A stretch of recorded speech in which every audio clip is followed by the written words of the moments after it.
Only on News 15 Sports tonight. It's been a whirlwind week for Lafayette native jockey Brian Hernandez Jr. And after winning the Kentucky Derby riding Mystik Dan, he was invited to the Louisiana State Capitol to meet with Governor Jeff Landry to accept a proclamation for his great achievement. Now, the Acadiana High graduate knows that his life will be changed forever after the victory ride. It's something, though, he's been working for all his life. Three, coming down to the wire. Who's it going to be? Oh, it's a photo of the Derby. Acadiana jockeys have made their name at Churchill Downs over the years, and Lafayette's own Brian Hernandez Jr.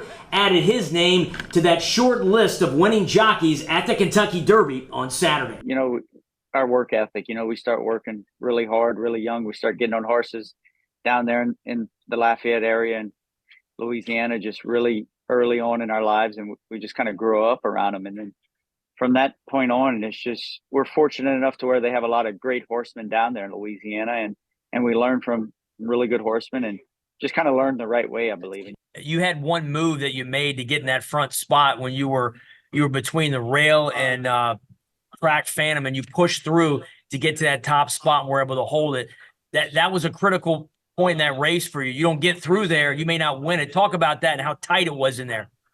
Yeah, that was kind of our game plan the whole day going into the race. When we drew the three posts like we did, Kenny and I had discussed it that we wanted to save all the ground possible. And if a spot opened up, just go ahead and take the spot and let them show what a good horse we had. And it was just one of those fortunate, magical moments where everything worked out perfectly for us on Saturday. And the close to this Derby was extremely tight. In fact, Hernandez says he could feel Sierra Leone and Forever Young inching their way forward at the close of the race, and was praying that Mystik Dan could hold them off. When we got to the 16th pole, you knew some horses were going to be surging. I wasn't sure they were going to be surging that hard.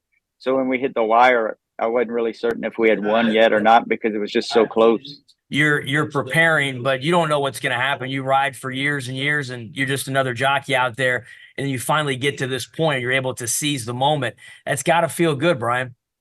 Yeah, it's a great feeling, especially the way we were able to do it, to go out on Friday and win the Kentucky Oaks and then turn around on Saturday and win the Derby. It's only been done by 8 jockeys in the history of horse racing. So it's a pretty significant accomplishment, and it's a proud moment, and I think one of the proudest things that I'm really enjoying is just how much people from back home have reached out and just said, how proud they are of us and the accomplishment we were able to achieve over the weekend.